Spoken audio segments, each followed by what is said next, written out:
Hello everyone, my name is Maddie. I'm a student here at Concordia. I am a sliver away from graduating. It's pretty painful. Thanks. I would like to welcome you to FASA's collaborative panel with Kuja on women and their bodies in art. Before we begin today, it's important that I thank all of you for coming, and it's more important to recognize that today we are speaking on unceded land of the Gunyagehaga Nation. Beyond acknowledging that this is stolen land, I encourage you to consider our continued occupation of colonized First Nations territory. Question our colonial histories and their legacies, and reflect our own complicity in the perpetuation of colonial and oppressive systems. And with that being said, let's begin. This evening's discussion is based in feminism, intersectionality, and their relationship to art and the artist.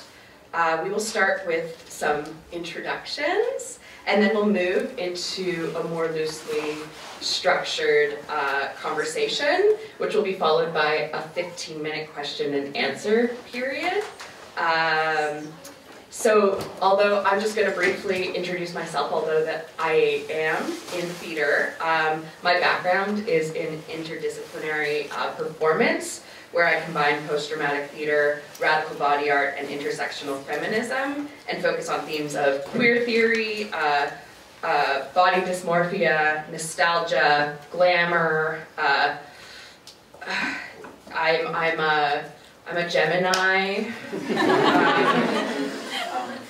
but that's enough about me. We have 4 amazing femme artists here to discuss their thoughts on practice and politics. We have MissMe, Polly Timpener, Katie Stienstra, and Jessica Carmichael.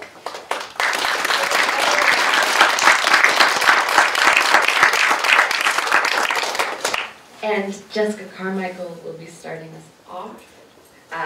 Jessica Carmichael is a non-status mixed Abenaki Euro artist. She specializes in theater, directing, acting, dramaturgy, and creation. She is an assistant professor in theater here at Concordia, where she teaches directing and creation. Oh, when you get close to it, it gets louder. Jessica has contributed to a variety of artistic roles over the years, recently as artistic director of Carousel Players for 3 theater seasons. Jessica's current works as a director and researcher of theater crosses experimental and contemporary practice and re-examines the body of classic Western works in non-traditional adaptations and forms. Her directing work develops process-led and embodied practice work. And here she is, Jessica Carmichael.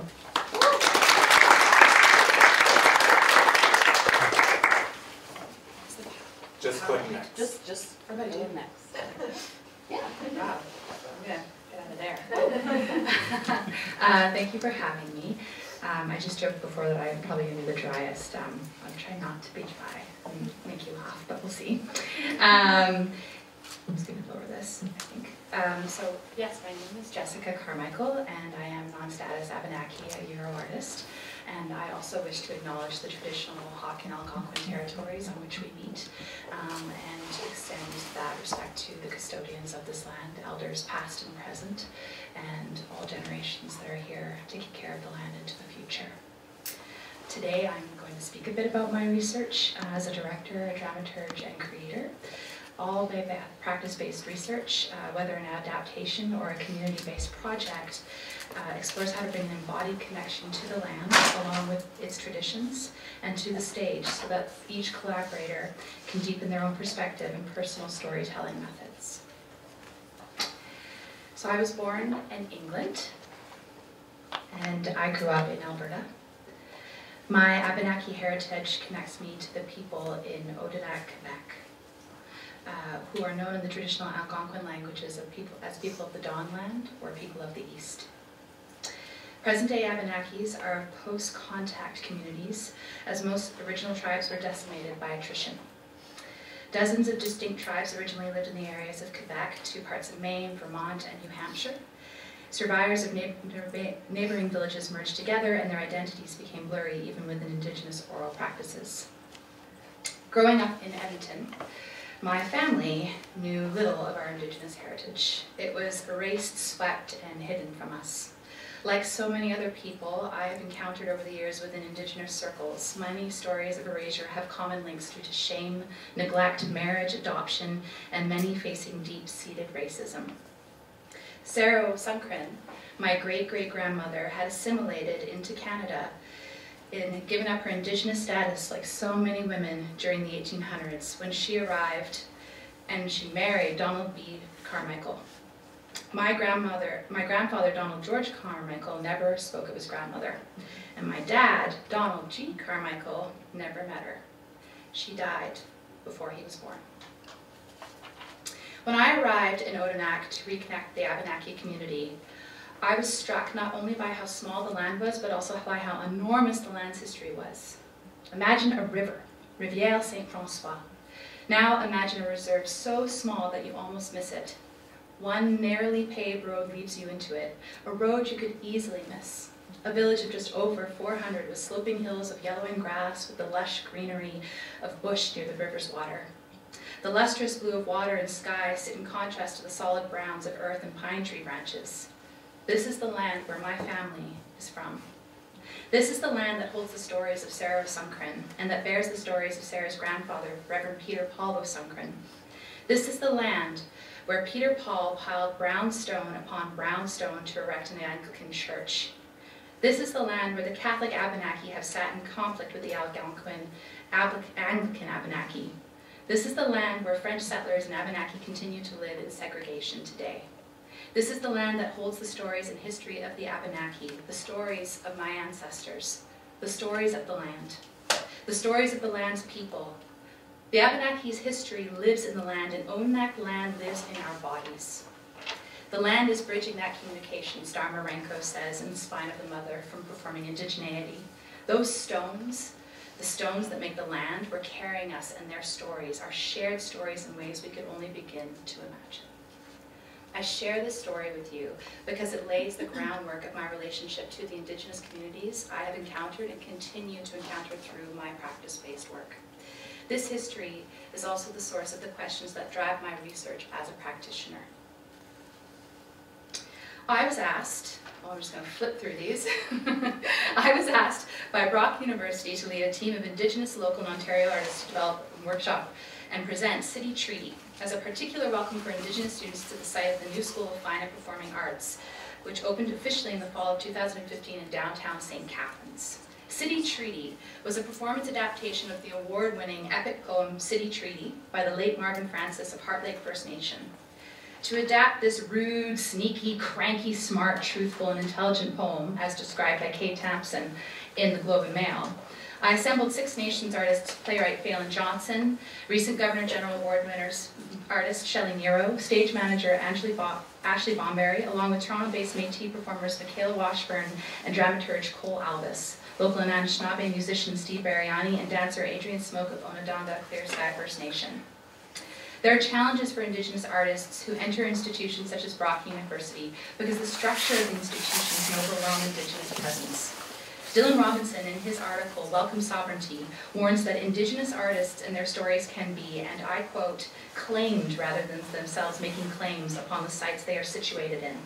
Rather than acting as figures that question sovereignty, against their will, they are made to perform a politics that supports the very structure of the state that they are created to challenge, end quote.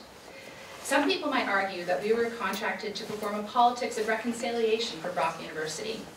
We were saddled with the material we had to work with, Marvin's poetry, the parameters we had to build it, time, space, technical resources, and the expected outcome of a complete production showcasing successful collaboration between us and the institution. I would like to argue, however, that we were working in a participatory framework in which no one agenda, the artistic team's agenda and our Brock University's agenda, had priority over one another.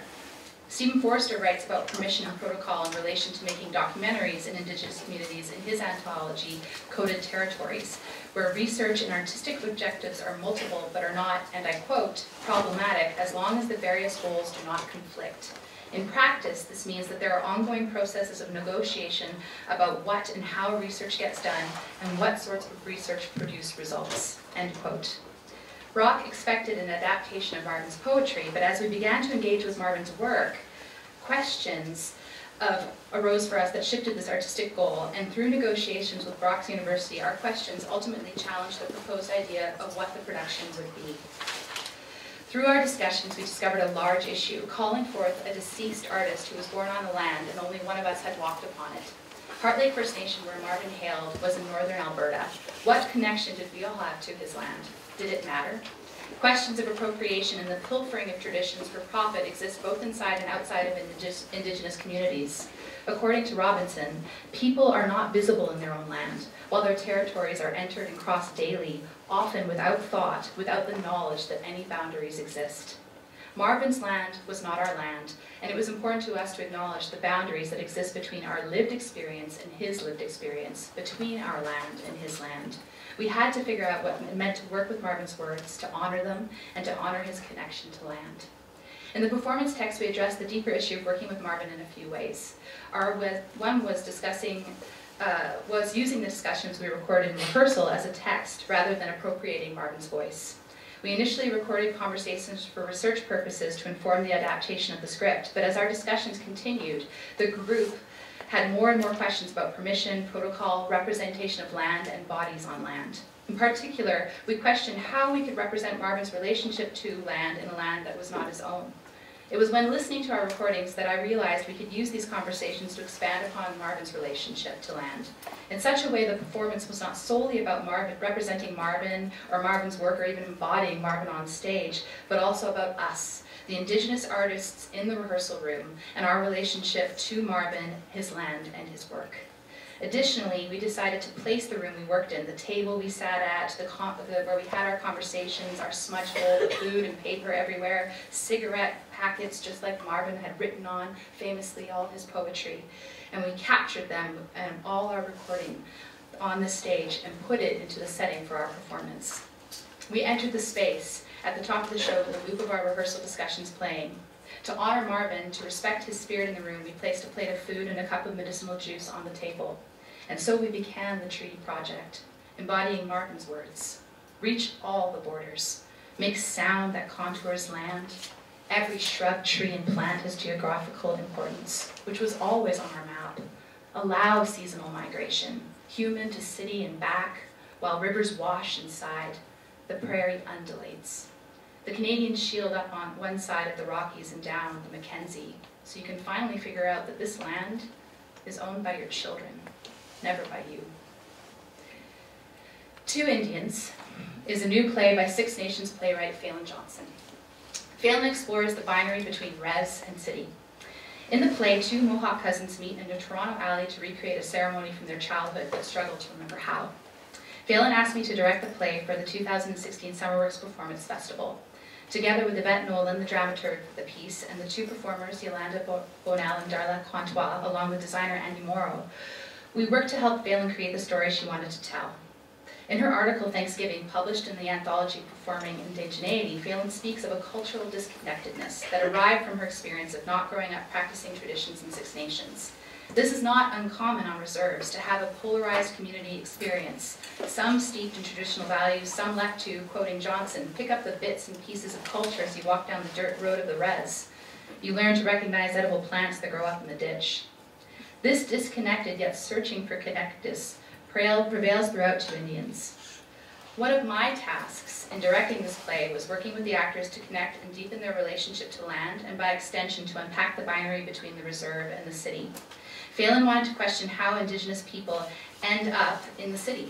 What happens there? Does city disconnect from land, and if so, why? What does it mean for an Indigenous person to choose city over reserved life?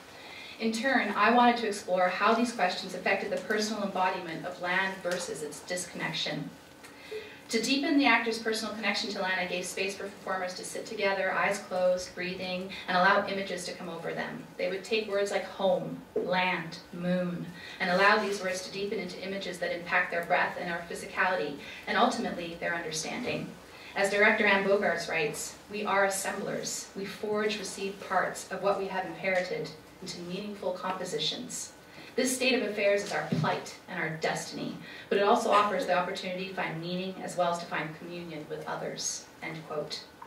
The exercise of resting with your breath and connecting to images of land can appear overly simplistic, but when an actor risks finding a personal connection to their understanding of a word like land through their body, they also risk discovering new ideas of land in their body, and they land. In this way, the performer opens themselves up to the text of the play and the questions the play is grappling with.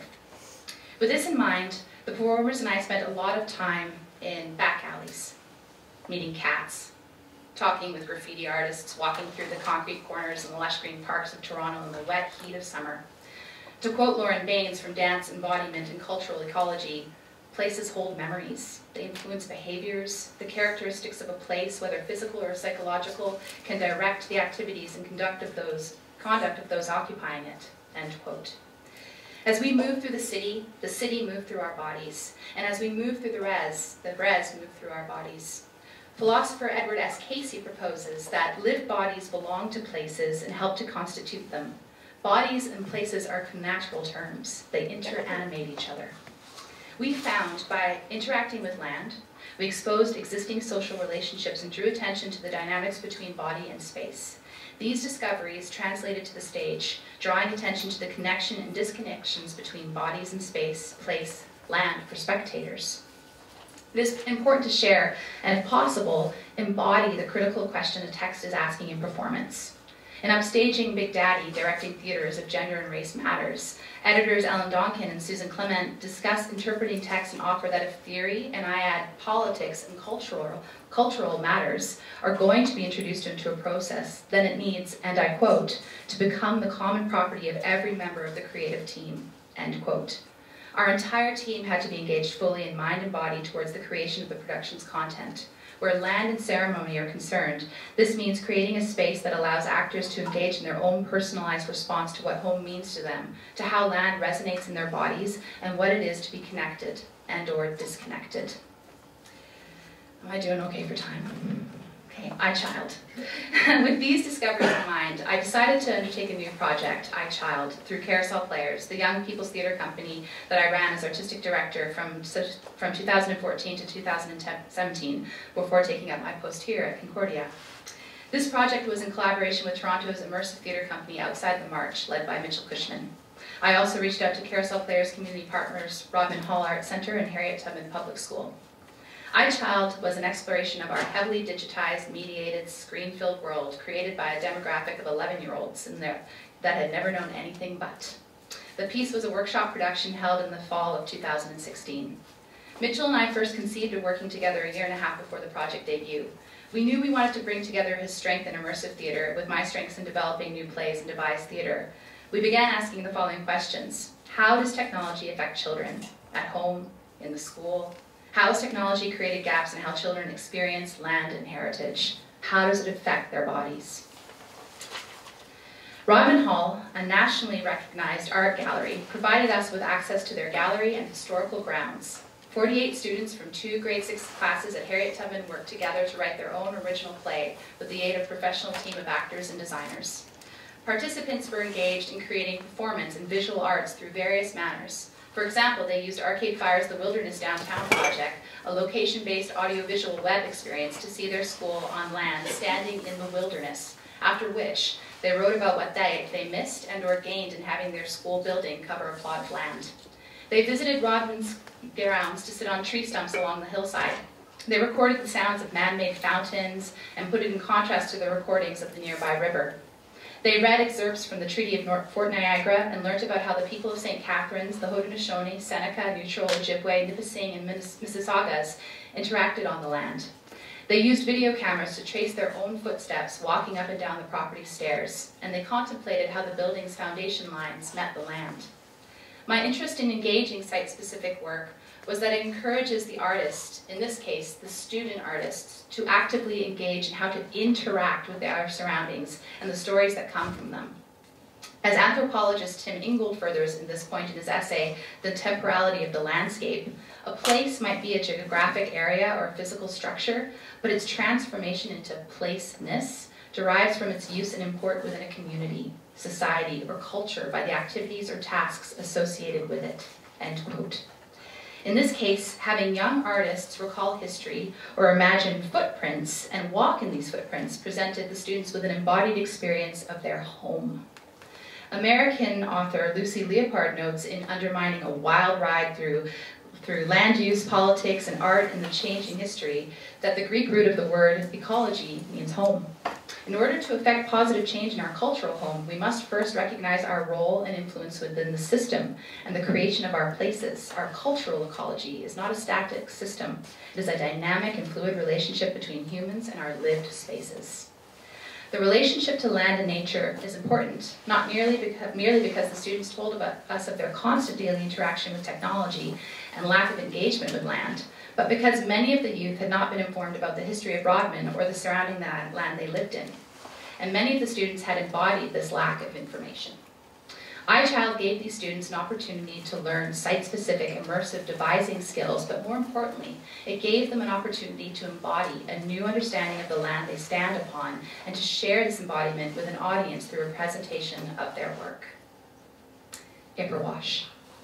My interest in personal connections to land and our embodiment of land continued in my most recent directing project. Ipperwash, which premiered this past summer, 2017, was a new play created by myself and playwright Phelan Johnson. The Blythe Festival commissioned us to work together to tell a story about the land dispute between the people of Kettle and Stony Point and the Government of Canada. This dispute has been dated back to after the War of 1812, when the Crown granted lands along Lake Huron to the Chippewas of Kettle and Stony Point. By 1929, much of the beachfront property of Kettle and Stony Point was sold by an Indian agent without permission from the communities. In 1942, under the War Measures Act, the National Department of Defense expropriated 2,400 acres of the Stony Point people's territory. Families were moved to nearby Kettle Point. This move allowed for the creation of Camp Ipperwash, a training base for Canadian soldiers. The land was promised to be returned to the people of Stony Point after World War II was over. It took over 70 years for that promise to be fulfilled. The people of Stony Point have moved back onto the land only this past June. Now that the land has been returned, the process of decontamination and healing has begun. In addition to following a set of protocols for engagement and seeking permission, we believed, Phelan and I, that it was equally important to engage in participatory research. Foster writes, participatory research requires that researchers must be willing to share control, authorship, and power. However, a successful participatory relationship must consider that community and research interests may at times diverge without conflicting. Forster builds on this definition to state that in a particular relationship, neither the researchers nor their interests disappear as distinct entities. Researchers do not simply enact the collective desires of the communities in which they work, but rather negotiate and accommodate a number of concurrent interests, both within the community and between the community and the researchers involved, end quote. This was not our story to tell, and we needed the participation of the Stony Point people to tell it.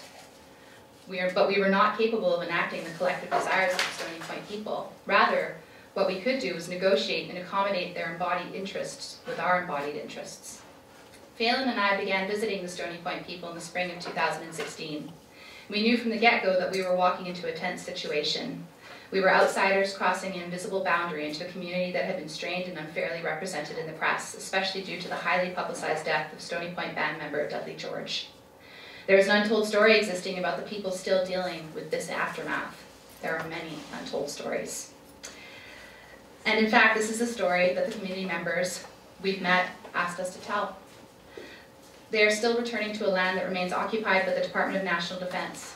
The National Defense have yet to clear the land of explosives, debris, chemicals, and other containments that polluted the interior lakes and made it impossible for the people of Stony Point to return to their way of life there.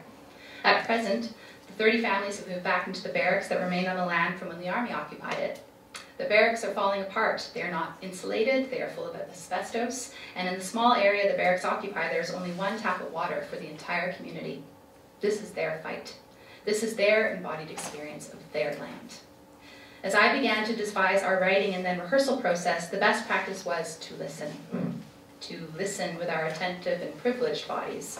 To wait and listen and ask the Kettle and Stony Point people what needed or didn't need to be told. We told their story. Part verbatim, part fiction, the piece was written over 1.5 years. I facilitated community gatherings where we shared excerpt readings and asked the community for feedback and permission. As I entered into the rehearsal process, my task was from the established engagement to go deeper. I spent time with the elders learning about medicinal flowers that continue to grow on the land. I spent time swimming with the community off their shores. I devised with Blythe Festival a means to bring my actors and design team to the land each week for rehearsal, to share our work in progress, to sing and eat on the land, to be beside the water, to listen to it, to listen and take part in drum circles, to walk with elders and youth on the land and find the means to take that embodied experience back into the hall, into the theater. I identified movement and song creation as the means to carry the impact of the land into the weaving of form that held the content of the story. Asking each day, as Teresa Joette May asks in her article, Earth Matters, Ecology in American Theater, how has our representation of the land impacted the land? And in addition, how would it impact our bodies in the taking on the suffering that has occurred? How do we share its healing effects? The process was one where the bodies in space and on the land worked on the performance, invigorating it with the embodied, untold stories while supporting the told. In conclusion, part of what drives me as an artist is knowing that there's always a deeper story to uncover. The work on text, on language, on style is never enough. There is work to be done on personal histories, cultural traditions, relationships to land, and what protocols we have in place to access them in our room, in our bodies, and beyond. Thank you for listening.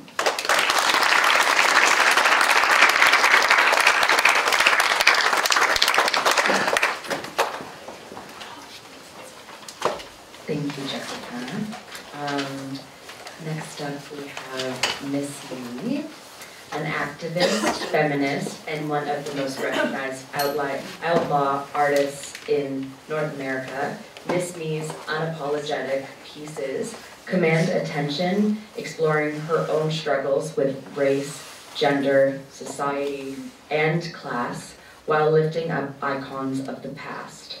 In her talks, MissMe shares her work and ideas, revealing how her opinions and outrage slowly grow based on what she sees day to day.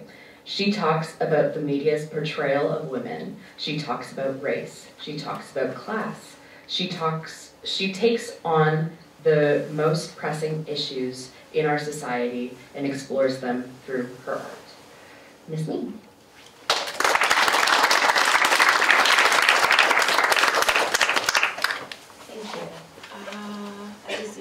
Nice. Okay. And the video, there's sound?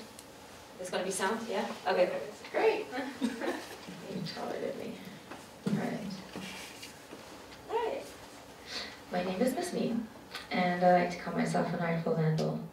I am not going to talk as elaborately and beautifully and intellectually as this wonderful lady here, so I apologize. I didn't study here. I'm not all fancy with fancy words, and English is not my mother tongue, so please, right, be kind.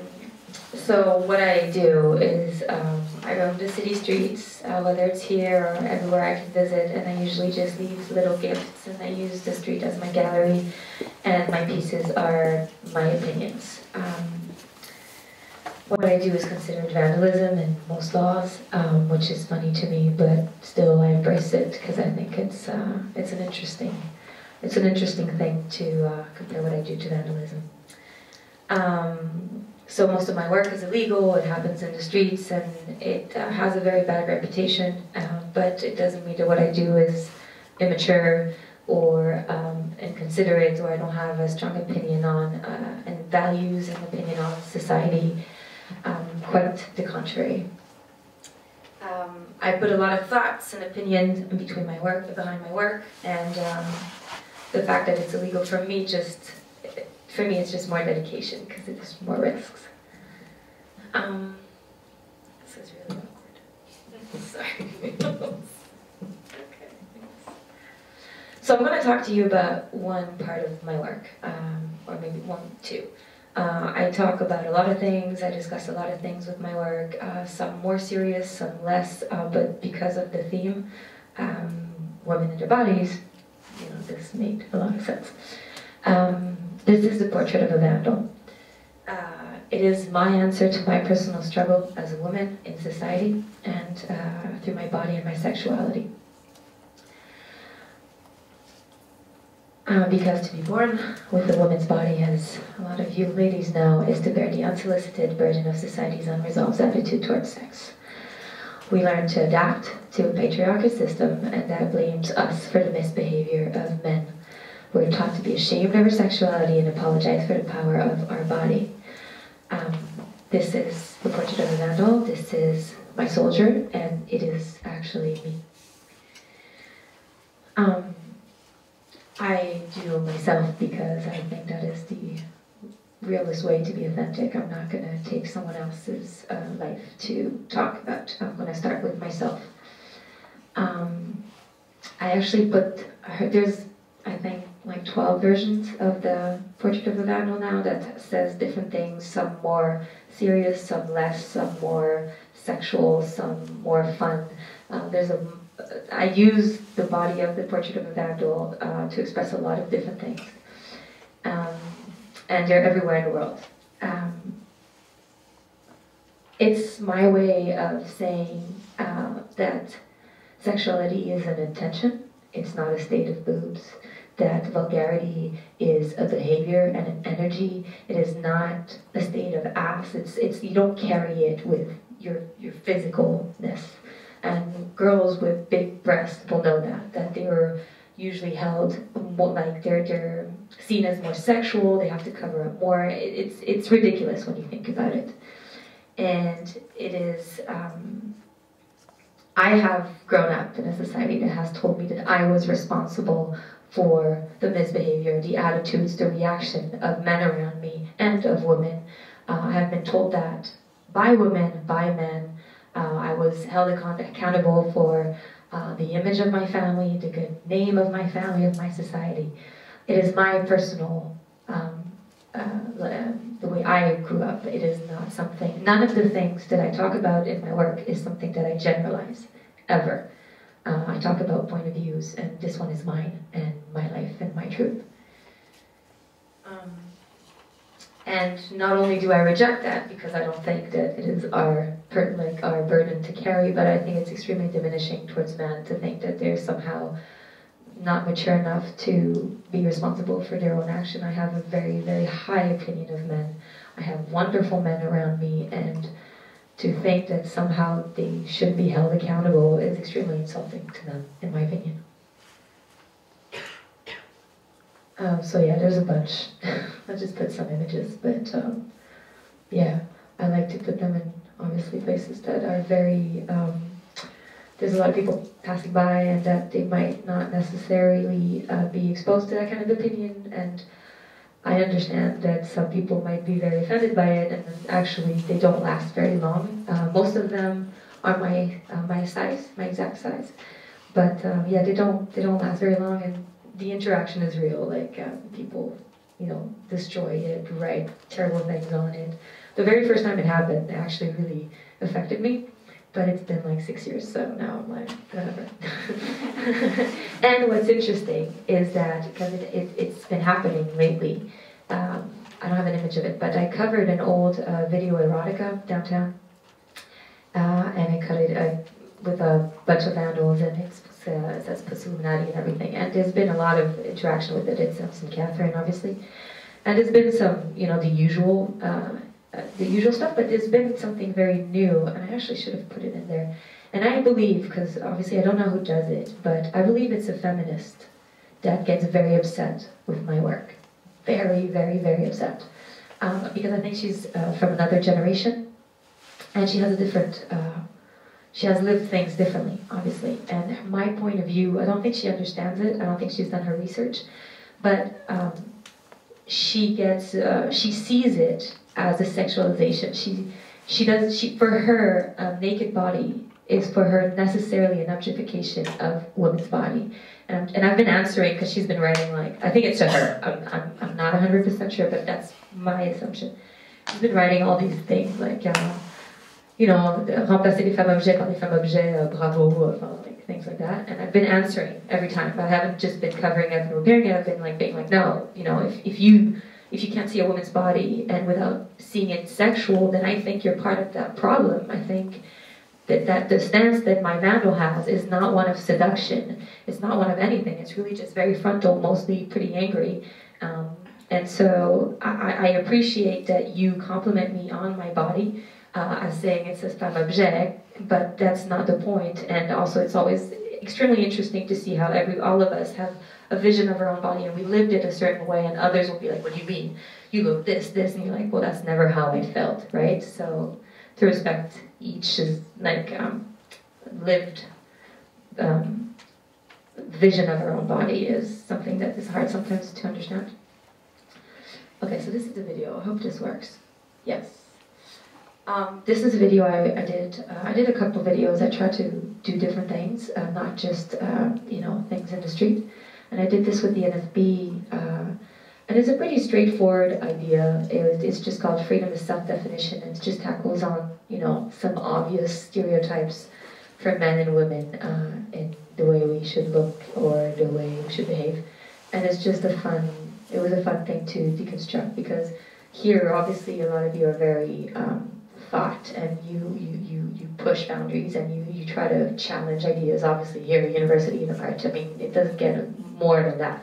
But the truth is, around me and even in the rest of the world, it's really far from that. So this was for the internet. So. I hope there's sound.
Yeah, so just for the little story, those aren't just random people, they're my friends. Tufik is he's actually an amazing artist. You should all follow him. He has the best Instagram ever. He is a performance artist, and he has a lot of different characters, and this is one of his characters I didn't invent it. We went through different of his characters and the way they dress. So this is very authentic. It's the way he lives it, and he comes from a religious Muslim background in France. He's Moroccan. His mother actually wears the hijab, but his parents embrace him the way he is, which is fantastic, I think you can imagine. But that is very much him. Eric, his name is Preach, I think, on the internet, and he's one of my very, very best friends. And he has this exterior that gets him judged a lot, as you can imagine. First of all, as a black man, as a very buff black man. He has long hair, he wears grills, and he has a certain energy, but he is the kindest, sweetest, most sensitive man. One of the most I know. Valérie Terminator, she actually is an amazing crumper, but she's naturally blonde. I was very disappointed when I saw she did that with her hair. But she's this blonde, blue-eyed, short, sweet, very quiet girl that actually did ballet for a long time, and now she's a mad crumper, right? And then it's me, obviously. I think you recognize me. And my own, struggle with body and body image, and also censorship. I'm a champion of being censored on the internet. It happens all the time, and it makes me very, very, very upset. So that's for the little story.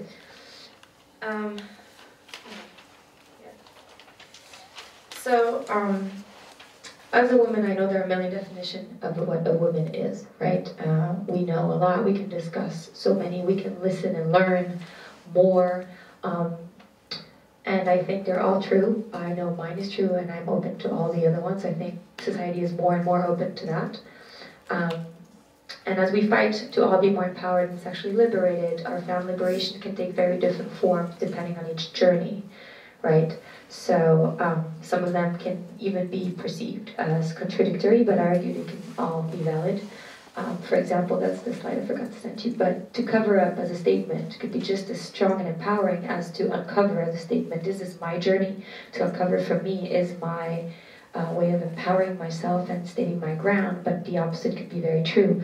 For example, you can take a Janelle Monáe. Janelle Monáe, she is in an industry that expects women to use their sexuality and their body, especially black women, to do so even more, and her statement is, no, I'm dressing up, and you're going to enjoy and appreciate and respect me, even if I don't play that game. And, we're just very different.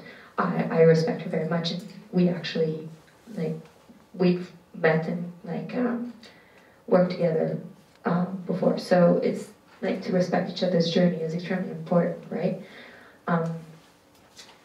Which brings me to, how can I go to? Am I super, am I okay with that? Just press next, like this again, right? Man, so good. So this is another series that I decided to bring up. It's called Don't Tell Me What to Wear, Sincerely Women Everywhere. And it's my answer to, you all remember the Charte des Valeurs, and you all are aware of what's going on in the States, for example, with Muslim women especially. And it's kind of it is my opening of a discussion and opinion on the matter. Those are just 3. There's actually 4 that exist, and I put them in a lot of places in the world. These in Montreal and Cuba, for example, and these are my friends. And one thing I can tell you about them is they're not powerless, they're not oppressed, they're very, very opinionated women and very smart women. Especially the one on the right, if you don't know her name is Amani. She's actually the speaker and an activist and a feminist, but she wears the hijab.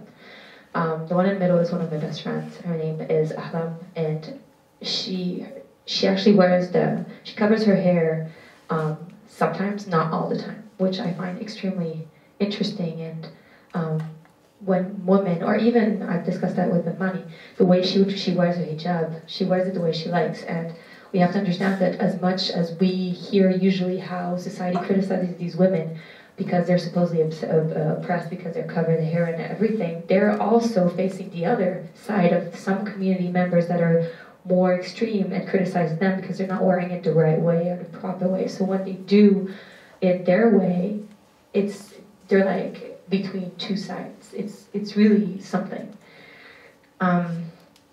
So I like to say that I'm not someone that's for the hijab in itself. I'm for choice, because I don't think that this is valid in a place like Saudi Arabia or Iran or anything like that, where women are put in prison, like in Iran recently, for this girl that actually took her veil and put it on a stick. I don't know if you've seen those going on lately.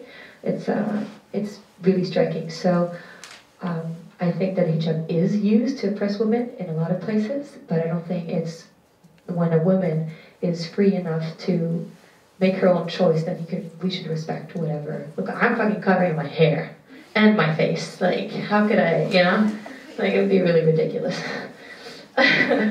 So yeah, and I also did a piece that's actually the mix of both. And I put it everywhere as well, because I find that we tend to separate them a lot. It's, for me, interesting to put them together, because it's not necessarily obvious. One is afraid to be associated with the other on both sides sometimes.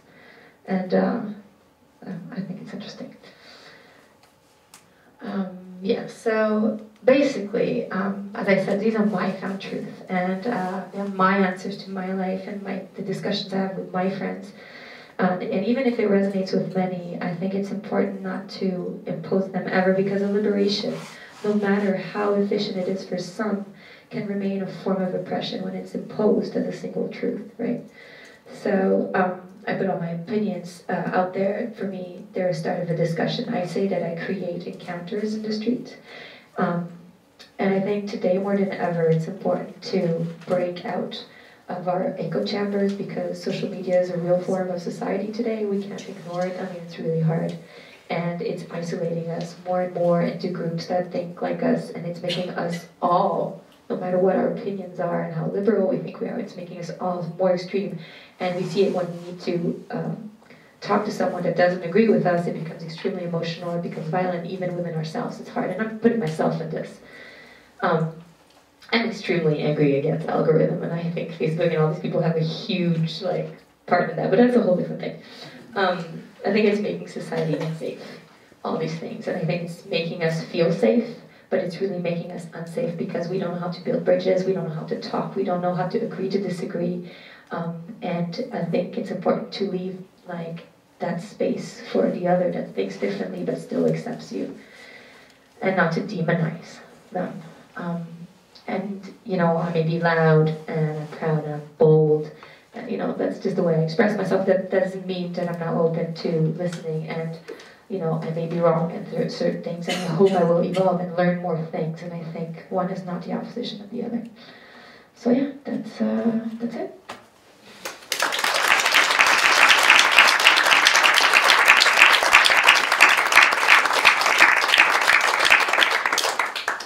Thank you, MissMe. Okay, next up we have Katie Stienstra. She is a photographer who grew up in Calgary, Alberta, but currently lives and works here in Montreal. Her practice is interdisciplinary and incorporates her background in traditional photography, illustration, and collage with her skills in fashion, graphic design, and video, the corporal body, psychological spaces, sexuality, and the relationship between technology and identity are recurrent themes within her work, often consolidated through portraiture and/or autobiography. Katie's practice often focuses on the exploration of the self in relation to social spaces and themes such as feminine identity and body dysmorphia, while acknowledging the canon of women within art history. Her most recent works revolve around intervention and reappropriation of the female form through internet-influenced design, including photographic as well as sculptural and video-based work. Katie borrows from her experiences of contemporary socialization to appraise the correspondence between public, private, and digital spaces. Here's Katie.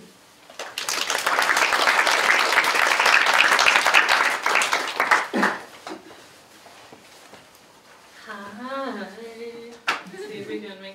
Oh, enough for me. Oh yeah. Thank you so much, Maddie, for that long introduction, and to FASA and Suja for having me, and thank you, Maddie and Jessica, for that beautiful acknowledgement of the land that we stand on. I certainly couldn't have done it that lovely justice. So yeah, you basically said it all, right? So I guess, so you have a bit of idea of what I'm getting into today. My work often deals with themes surrounding my body, psychological spaces, sexuality, and the relationship between technology and identity. The work I'm sharing with you today focuses on my exploration of the self in relation to themes like body dysmorphia, feminine identity, by acknowledging the canon of women within our history. In recognizing the tradition of the female nude, I'd like to insinuate that the dichotomies created therein have created false ties between identity and physicality. Basically, I'm interested in the repossession of my body, both from myself and from the omnipresent male gaze. So, what got me working with and picturing my body? Well, for me, my body has always been both a figurative and literal battleground. As soon as I resembled a woman in any real sense of the word, my body appeared to leave my possession. Not only was I a woman, I was a hypersexualized, voluptuous woman, pushing 6 feet. It became clear to me very quickly that my body was now the most significant bargaining tool. However, it didn't ever seem to feel like I was getting a very good bargain. Men in my life used my body and its imperfections as weapons. Their comments felt like missiles of invalidation. By the time I was a teenager, my struggles with mental health led me to serious habits of self-harm. Regardless of what was hurting or why, my body was certainly a root cause. I knew for a fact that my body was wrong, and physical suffering was both logical punishment and distraction. A way for me to make palpable and exert control over my most tangible and yet exploitable self. When I began my practice, I was flooded with images of women made by men. And that trauma and those habits weren't gone. So what's a girl to do? In my case, I decided to take myself back. Throughout my life, I felt almost exclusively shame in relation to my body, so I decided that instead of turning away from my own image, to throw myself into it. So let's do it. This is a series called Flay. I chose to print, I used Flay as a photographic exploration of my own flesh, using a labor-based, time-consuming, extremely kinesthetic, almost mathematical process of self-portraiture. The project culminated in a series of 5 composite images, containing 6 to 9 conjoined photographs forming a whole bodyscape. Remember these guys?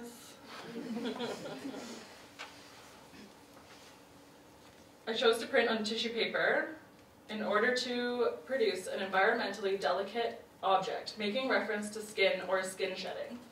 Flay uses body language, reconstruction, measure, and control to assert my humanity, sexuality, and desire on my own terms. In doing so, reappropriating and examining visions of the female nude made famous by, guys like this. In doing so, I wanted to exploit my own self-image and exaggerate the cliche of feminine delicacy.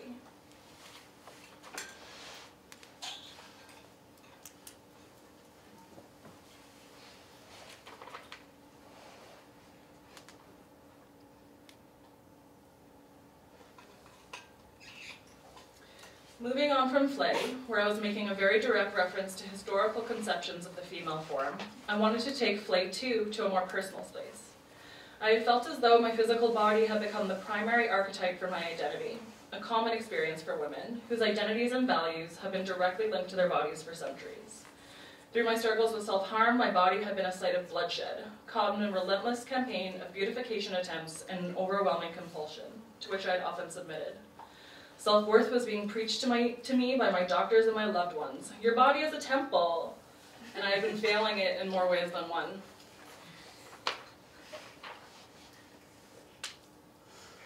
Flay 2 is my objection to the veneration of the physical self over the non-physical being, playing with the erroneous, consumption-based assignment of preciousness given to both the material, which is silk, and the female body. I've created life-size clones.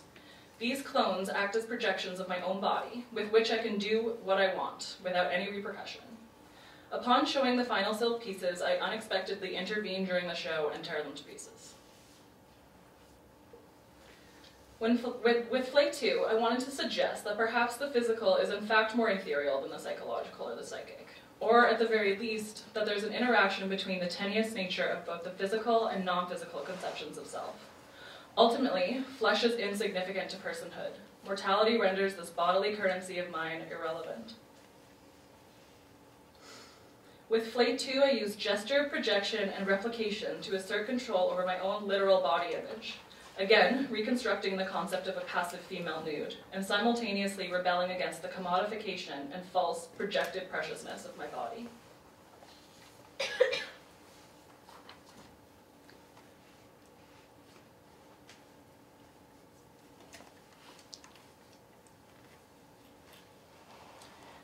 After Flay 2, I made a performance-based video work called Burrow.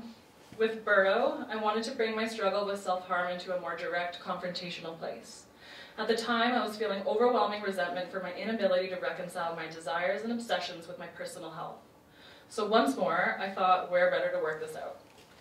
Burrow was my own interpretation of a long tradition of endurance-based feminist video works, both for myself and for the audience, who during the presentation of this work must sit with me through a full 15 minutes of inescapable suffering. Lucky for you, we don't have time for that. With this work, I am quite literally falling on my own sword, forcing you to look at a representation of myself that is unpalatable. In the end, the result is the same as it always has been: resilience.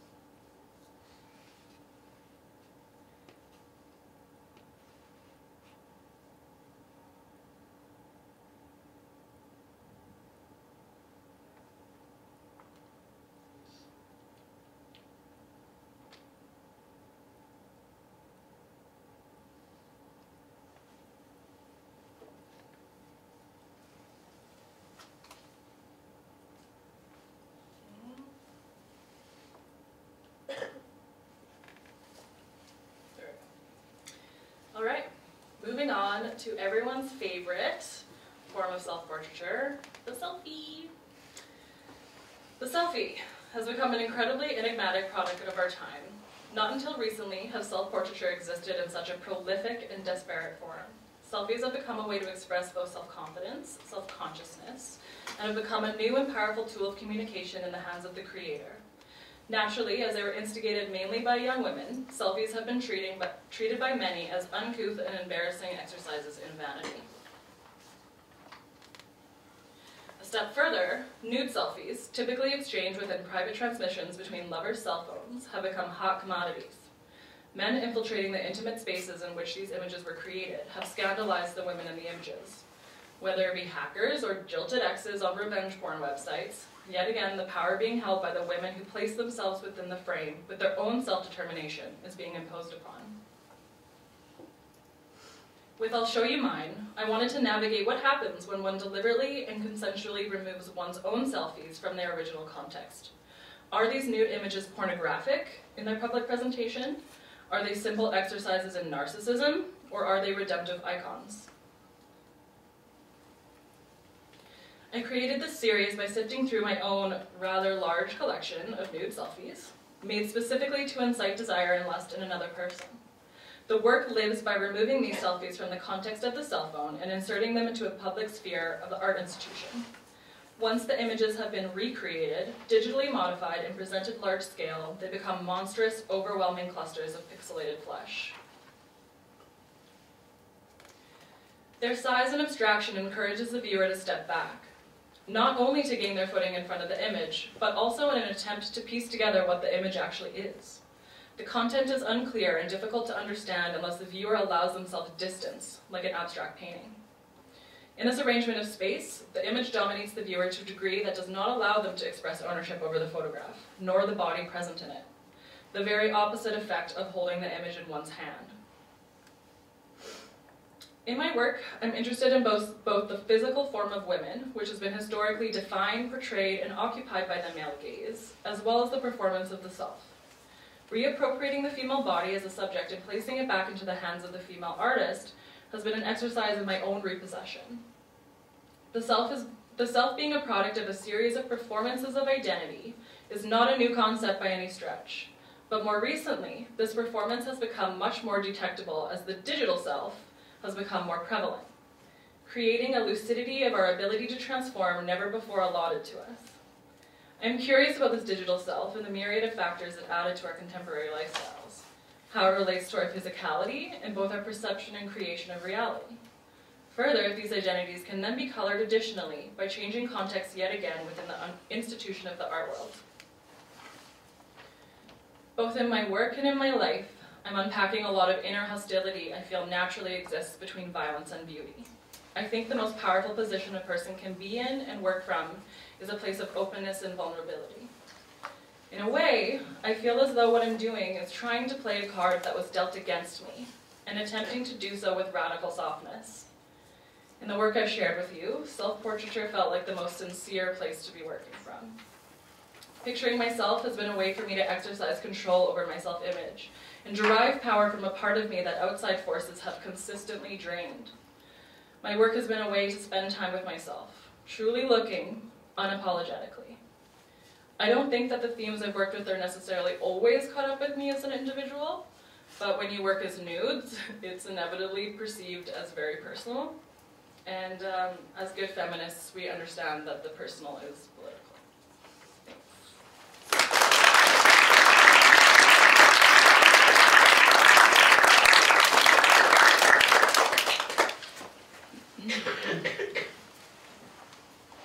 Thanks, Katie.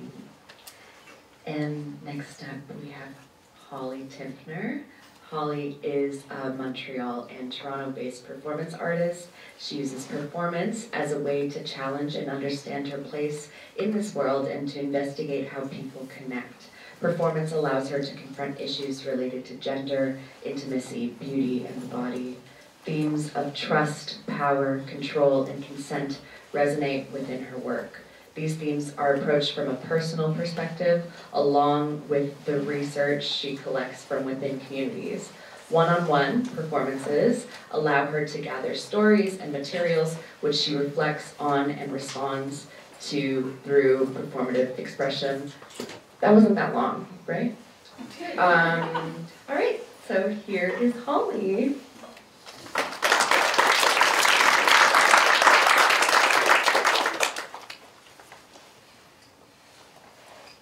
Hello. Okay, I'm gonna have to do this.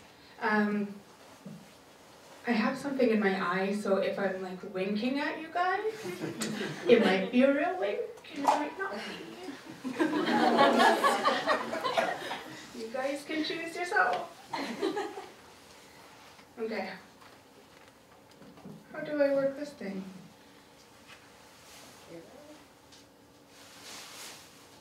Other way. We're just gonna go back through everybody else's files. Holly Timpener, that's me. So when I was thinking about what I wanted to say, I wanted to talk about how I create art ultimately from my experience. So I wanted to kind of go through my journey of how I became a performance artist and started working in the context that I'm working in now. So I have a bunch of photos. I'm not going to talk about any one thing in particular, but more of the process in general. So first of all, I'm a first-generation Canadian. My mom and dad were born in Holland. So I grew up in a European household where nudity was totally normal. There was nothing like strange or anything about that. So it wasn't until I attended elementary school that I was taught that taking off your clothes was supposed to be left for certain occasions, not nap time. And I was always lucky enough to know that I wanted to be a performer. As soon as I could express this desire, I told everyone and as often as I could that I wanted to be on Broadway. and not on Broadway.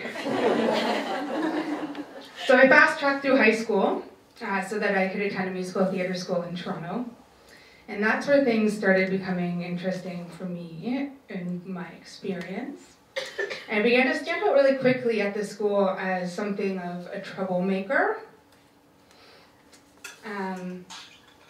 I found there was this need inside myself to question things like the male-female binary within the leading roles in musical theater, and I began challenging normativity within the school systems and starting to express myself as a queer person. And then it's within the school that I started to work with my naked body. And I was feeling a freedom and a power in using my body as a way to express questions and concerns that kept flooding in for me about the institution and about the female form. I had always struggled with my body, because I knew it didn't look like the rest of the trained dancers. Although I was a trained dancer, my full-figured body stood out and I was much taller than everybody else. So it was from this feeling of not really having the right body that I found the desire to use it as a way to create discussions concerning expectations and pressures towards the body. And then it's also within the school that I realized how the nude female body is sexualized and how the owner of the body is seen as sexual for using it. Real separation and alienation from my colleagues began, and eventually my persistence to continue working this way led to the school stripping me of any extracurricular activities within the academy, putting me on probation, and I was not trusted to be any lead characters ever. They didn't like me at all. Although I felt some confusion at this time, I really felt like there was a responsibility that I had to keep working. And I began to reflect on what it was that I was doing with the nude explorations and why I was doing it. So I have this quote by Frank O'Hara that kind of puts into words the feelings that I discovered about why I needed to work with the body. And it says, "The eagerness of the objects to be what we are afraid to do cannot help but move us." So it felt like the body, for me itself, was moving towards performance, and it was confronting the issues that I couldn't find other ways to talk about. So I really had no choice but to make work in this context. After theater school, I found the women that would greatly develop my work in practice and also in thought. It was with Sylvie Tourangeau and Victoria Stanton that I began to discover the potential of using the body within performance. Sylvie has an exercise in her workshop that inspired my investigation of body as object in a way that I felt ownership of it. And so you create 3 performances using a 3-dimensional object. And you do one performance where the performer leads the object. The second performance is where the object leads the performer. And the third performance is where the object and the performer are fused. So using the body as an object, it's the action I found that became the importance. I developed some deep listening and unfolding intentions. So this exercise offered a way for me to work deeper within the body and learning how to be aware of how it reads visually, but also the potential within transformation. So I proceeded to create work with what I call fearless intimacy, finding strength with the possibility that I might be looked upon as a sexual object and hope that I can transform myself and the space to resonate something greater. So now I'm creating work inspired by my own experiences and also from one-on-one exchanges with other women, mostly concerning trauma. Memory and the collective consciousness have become main interests in my work. And I investigate how we remember body trauma and how that memory inspires community and communication within women and how we can explore that further. So I used my research and collected stories to create performative situations showing and using the body in ways that we offer insight to many different experiences. The works require reflection upon the subjecthood of the body and the artist's intention, as well as the actions. So whether I'm locked in a cage, or being walked by a pearl necklace from my vagina, or asking an audience to document live recreations of Fran Snyder's works, I'm exploring the body and challenging the witness to investigate their own relationships and ideas towards it. My performances, either collaborative or solo, are my ways of creating resistance to society's ideas of gender and confronting body politics with radical intimacy.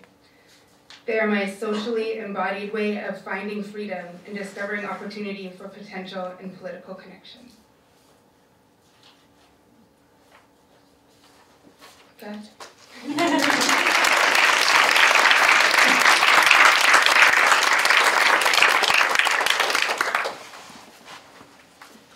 Thanks, Holly.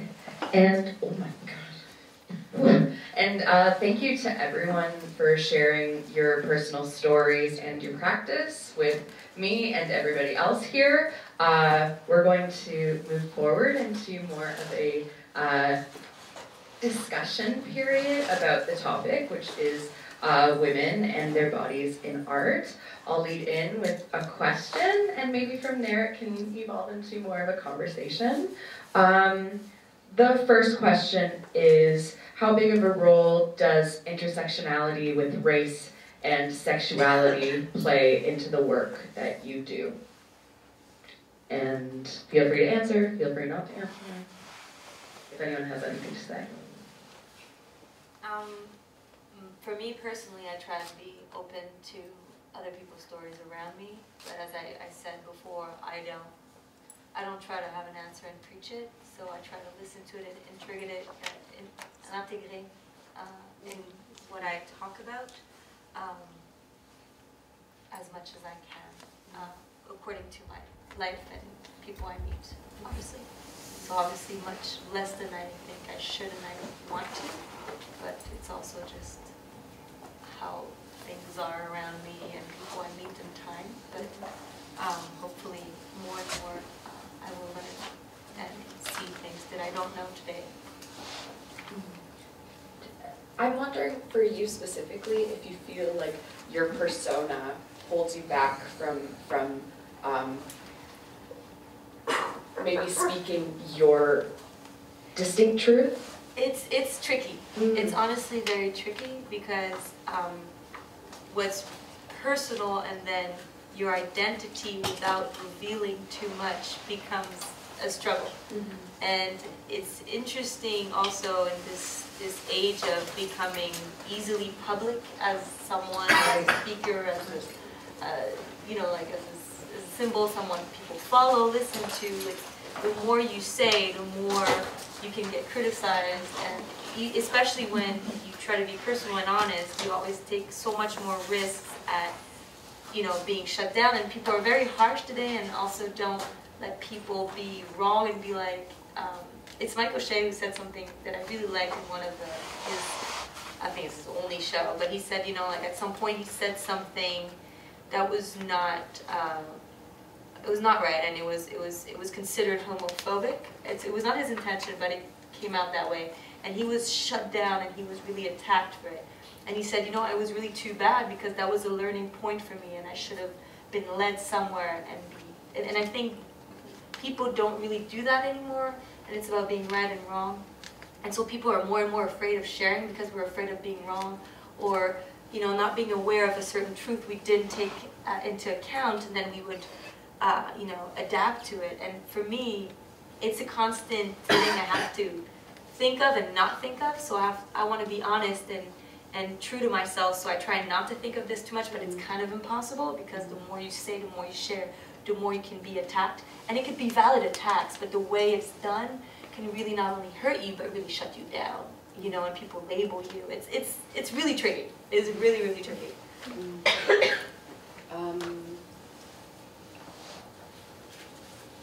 Kate, how Katie, how does social media impact the way that maybe you yourself see your female body or other female bodies? That's a really good question. That explore page will get you every time. I don't look at it ever. No, you really shouldn't. You should not. I No, that's a never bad do. idea. I Never. love looking at it because we all know I like to hurt myself. I think that social media is so fascinating, and I think that so few people actually acknowledge how valuable it is to us. Like, I don't know about you guys, but I spend more time living my life on social media than I do living it anywhere else. And for me, disseminating my work and sharing my body and kind of turning myself inside out is a huge part of, like, not only my work, but just kind of like, you know, my journey. So I love social media, and I use it as a tool, and I use it as a tool of dissemination.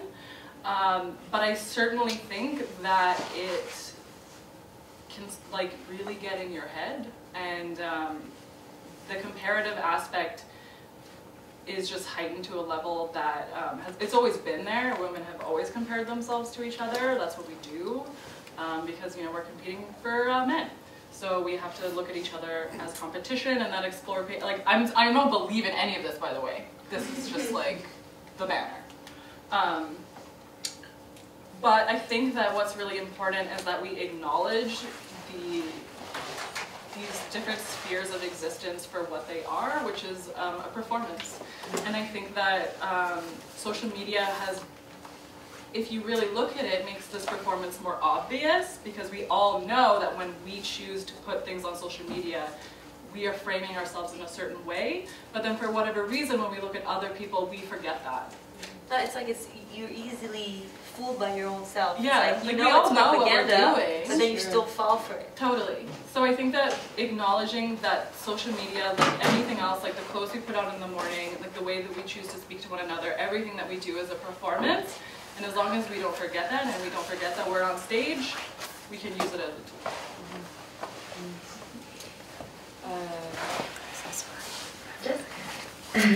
How does your physical body play into the work that you yourself create? You have your own practice with your body. If you could, your body and others' bodies in the spaces. Could you maybe, like, tell us a bit about that? Yeah, I guess for me, what's interesting about working in theater is that you hold space with your body. And so as a director, which is more my focus lately, and I guess as a dramaturge, but really and as a teacher with my directing students, I talk a lot about how you are a body in the room with many other people, and we're asking people to hold space with us, and we're asking to have people take up space and be conscious that we do as well. And so I think about that a lot in my work as a director, and how, as a director, to witness and to engage with actors and to ask them to take great risks in the room and to do things that when I sit down and watch them, I'm not embodying it, but I'm living it by witnessing them, and I don't know. And so it's a big question because I have come from a performance background. I was an actor first, but what I do is I do a lot of work in authentic movement. So I spend a lot of time holding space with my actors, where I ask them to do a lot of dropping in work, where they work with me as their witness. And they work in a space on their characters or on the world of the play, where they have to drop in, like intuitions, things like different kinds of words, and they are allowed to move for, allowed to move. I've asked them to move, and they agree they will, for 30 to 2 hours in a rehearsal hall, just where they get to close their eyes and hear words over the course of that time, and move in the space and know that I'm there to make sure they don't bump into walls, and witness them. And at the end, what I do is I write and I respond through writing, and or what I might do is I might show them afterwards, you did this move, and it made me think of this. And then ask them to respond to that, and that's sort of how I look at how I take up space and honor space with my body.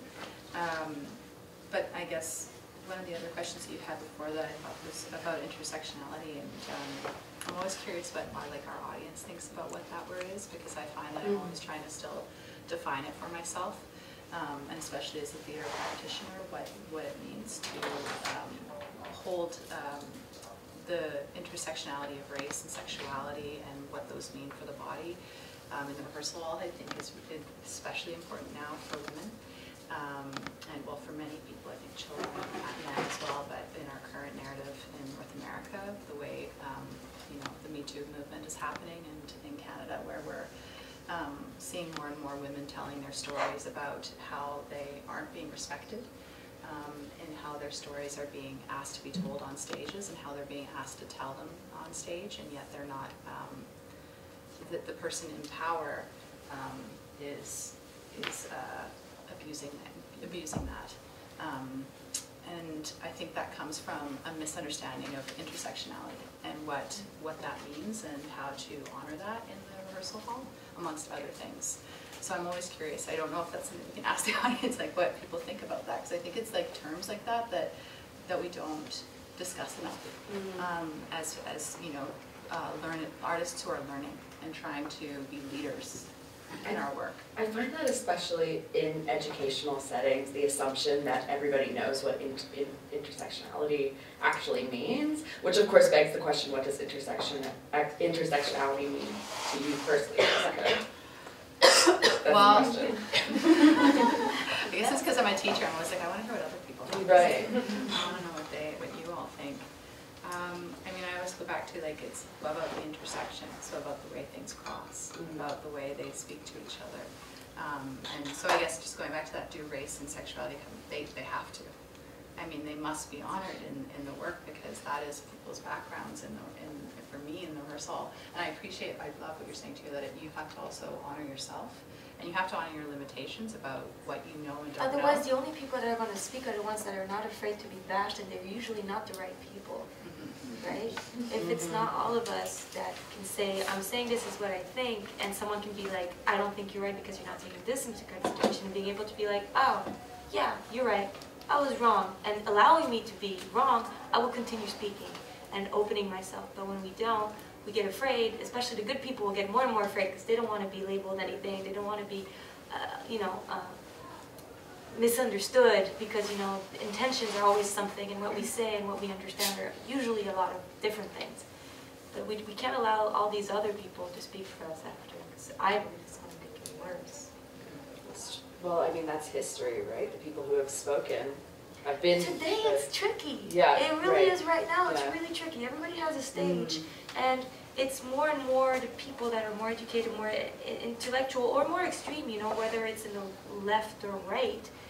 I feel they're the more and more speakable because they have their troops around them that is solid. The ones in between are the ones that don't necessarily exactly agree on those opposites, feel lost or not, solid. I think today is a very specific time. Also, I think you're right, but I think today is specific for all of us because we can all speak now, right? Because of social media, Right. And it's public. Right. I also think that intersectionality recognizes a lot of that gray space that you say is absent a lot of the time in really vocal discussions. So I think that acknowledging the importance of intersectionality brings to light a lot of that gray area. I have a question about how you, as femme performers, want your body to be experienced by your audience. What is the expectation? What are you looking for? Me, it didn't start that way. It started as I think, seems to me like a lot of you guys, seems like an inside thing that we can resolve, that is linked to this outside that is, as you said, confused with identity, and for me, value and worth, and a lot of things that are expected after this, that there's a, I think, to me, just like I think like you guys, a disconnect on who am I, and how is this me, and how is this someone else, and how does that make sense, and all the things that are, you know, feel unfair, or all these things, you know. So me, it started as a very personal thing. I remember when I started, even though it's very public what I do, I remember when I started doing it, I had just quit my job. I did everything you're never supposed to do, and I remember the first time I saw it in the street, and it wasn't me the first times. It was more my opinion, which to me is my identity even more.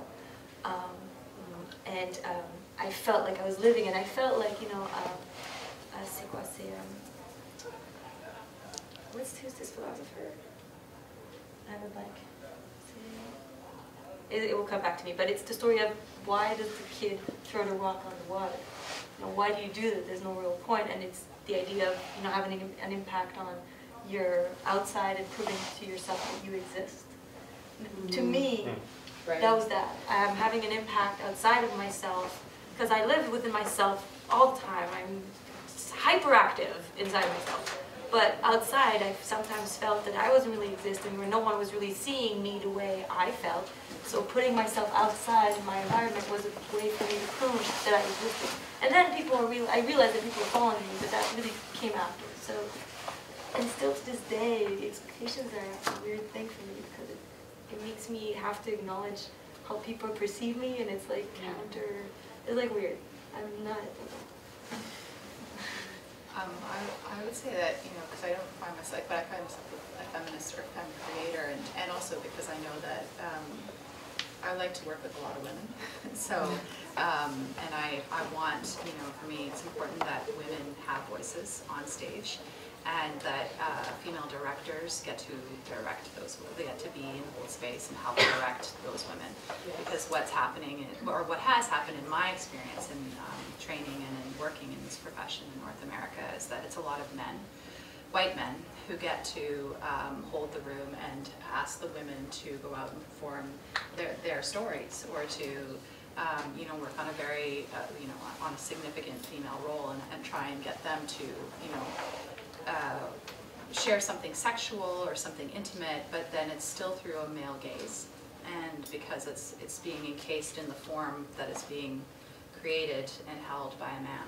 And so I feel a real responsibility as a female artist, as a, you know, a mixed non-status, working to get my status back, Indigenous artist, to find ways to change that gaze, and to look at the female gaze, and to give space for that, and look at that other side of, and also to challenge it and go, well, what's that gaze as well? Because there are problems. There's problems with the word gaze, and to think about that in my work. But my main thing when I want people to go and look at women is not to see them as objects on stage, and not to ask women to, like, my biggest thing is I think nudity is really important in work, in terms of not only physical nudity, but also emotional nudity. To me, they're no different when I'm working with performers, but my biggest thing is that it has to be earned. And so I'm not interested in seeing work that hasn't been earned by my performers, where we haven't argued, especially a living text, where I'm going to ask them again and again to perform on stage and expose everything of themselves, unless we've really earned it in terms of how we've thought it's going to affect our audience, and that we're actually going to have a conversation with them, and that they're also going to be protected. That's interesting. Yeah. Yeah. And in art, everybody's giving all of themselves all the time. Right? We're very vulnerable. We're trying. We're trying to find a platform. It's trying to create more and more safe spaces and safe ways to do it. And to not think that just because you want safety, that doesn't mean that you can't make risky art. Because in fact, if you create safety, and that is one of your core values, for me anyway, in a rehearsal hall, then risk can happen. But I don't think it can happen if there's not safety first.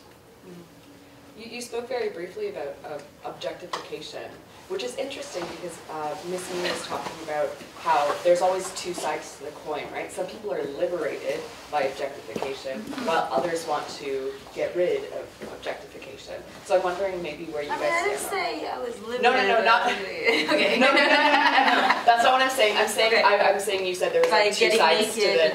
two sides to the coin Yes, in absolutely. terms of like some people. I don't mean about objectification. Okay, cool. I just mean the coin. Yeah. And how do you yourself feel about your body becoming an object in your work? Question mark? You're talking to me? Anyone? Oh, okay. Everyone has to define for me anyway, but Yeah. it's about empowerment I think for all of us yourself, is- right? But as long as you know it is and you have the platform that you can acknowledge that and you're allowed to take that space, it's when anyone saying actually this isn't empowering, I'm being objectified right now. Then that's where you go, well, why is that happening? What can we do about that? How have we allowed that to happen? I don't know, I'm going to go off on a tangent on it, so much. I find it super tricky because I think it's, for me at least, it's a constant battle. Like, I'm trying to be myself and, all that stuff, but then I have to try to get rid of a lot of things that are in my head that are part of me, but are they part of me because they were taught to me, or are they really how I feel, or should I still embrace it because it became part of me and I should just completely, like, forget it. It's, especially when it comes to body and women and empowerment, what does that really mean? Is it, finding who you are, or, getting fully rid of what other people think, but then, there's always a part of others that live within you. To me, it's a constant thing, and it's, again, being very public about what I do. It's really, like, not only when people do stuff to me in the street, or when people write to me, or people, it can get, to me, it's constant, and it's never that clear. And it's, I'm aiming for it, but it's never that clear. For me, it's like kind of funny because I am like literally turning my body into objects. And I've always kind of enjoyed the idea of taking something that's been assigned to me anyway and pushing it to a level of saturation that it can no longer be used against me. Kind of in the way like if I was a comedian and I make a joke about, making fun of myself first, then if anyone else makes the joke, it doesn't matter say anymore. that, right? And I think we're all kind of doing that. Totally, yeah. So I think that playing with these ideas of objectification, it's like, well, like, fuck you, obviously, I've done it, I've been there, I've taken myself there, so you have no power over me in that department anymore. So I think like, in terms of objectification, or liberation, all these ideas, like, you can really reappropriate them and take them to like an exaggerated place yourself and get power back that way. I think that's what's most important, what I feel strongly about too, especially it's like when the power is taken from you, or when you're not given the power. And that's for me anyway, the biggest concern, especially when I'm in a leadership role, or when I see, a fellow director and I'm talking again about a male being in that role, and that there's no conversation about that, or there's no, and so that, so that's the thing, is it's not that the performers want to be, or understand what they're doing is their own liberation or empowerment. It's actually something that's placed upon them. And they're being objectified without even knowing it. Totally. Until it's too late. Right. Well, that's the difference of like women self-imagining as Yeah. opposed to like, Picasso painting yet another lady, And I think that's the most important thing, is like women participating in their self-imaging. Yeah, absolutely. And we also have the upper hand a little bit by making like art in the moment and making art that's ours. And I'm not sure how it works necessarily with theater, because I know like for me, creating art in the moment is a way of owning and having an intention and being able to, like you said, control the space and make decisions on the fly about if something doesn't feel right, asking why, challenging what's going on, actually asking the questions. And I think that's the thing, is that it's funny because in traditional rooms, which is more what we have in our country, I mean, I think we've got fabulous people at Concordia University, young students that are emerging and coming out that are thinking in very different ways about to hold, I'm like talking about theater rooms, but the norm or the popular form that has existed in our country has been the reverse of that, where people, funny enough, sadly enough, don't stop and ask the question. I mean, I've been in rehearsal halls in Stratford Festival where the damage that is done psychologically and then therefore obviously physically in other ways on performers because they aren't being asked how are they okay? It happens all the time. Yeah. And it has to change. That's where I find making performance art, you get to find these non-traditional spaces of performance. That's not the theater, although I find audience still have this like trained feel of being a theater audience, even in non-traditional spaces. But yeah, I think it's so important to be able to break out of those roles and find ways to do it within the theater setting too, to make sure that the people working are okay. One last question before we open it up to the audience. But do you feel that Montreal's art scene creates enough space for artists that are women?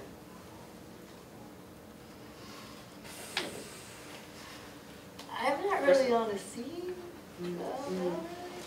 I know people in my realm, kind of, but we're all kind of alone in our little thing. Not many ladies at all, and my personal experience is that I'm never considered the same as the guys, and now they're kind of forced to take me into consideration, but it was never obvious. They never took me, not seriously, but I used to scare them. Because I have a strong personality, and a lot of these guys in my little world are very kind of, they're not macho, but they're like, that's what they used to impress girls, is what they do. But that's what I do. We're so over it. So, you know, and so they're usually very like uneasy around me. And plus, again, as I said, I'm kind of a, you know, take space. And so I was never included in most things. Still, not really. And so I've been forced to create my own path because I was like, well, fuck you. I know what I'm doing. I'm just going to do it my way, and I'm just going to use that and, you know, make it something better, and it will be different from you. And I took that in a good way because I've always been kind of afraid of traditional. What I do is not really traditional, but there is still like ways that you can do certain things, even in my field. And I've been afraid of these things because I've been afraid of comparison my entire life. And I don't know if that's necessarily linked to the fact that I'm a woman, but I think it's linked. And so to be forced to not be able to do that kind of makes me, you can't compare me. And it's been my strength because that's a weakness I have that I've been able to put aside without having to choose to. But that's just my field. Montreal. I certainly feel, I mean, there's always like multiple kind of like streams going on within any kind of a city, and just like most cities, the more institutionalized art world, of course I still feel like incredibly excluded from it. Of course it's still like very male dominated, and me walking in there with my like pink and peach tissue paper, I've always felt like my work is not masculine enough, that I'm not taking it to an intellectual enough place. I'm suffering from like the same art historical kind of like canonizations that have always been there. That said, the underground community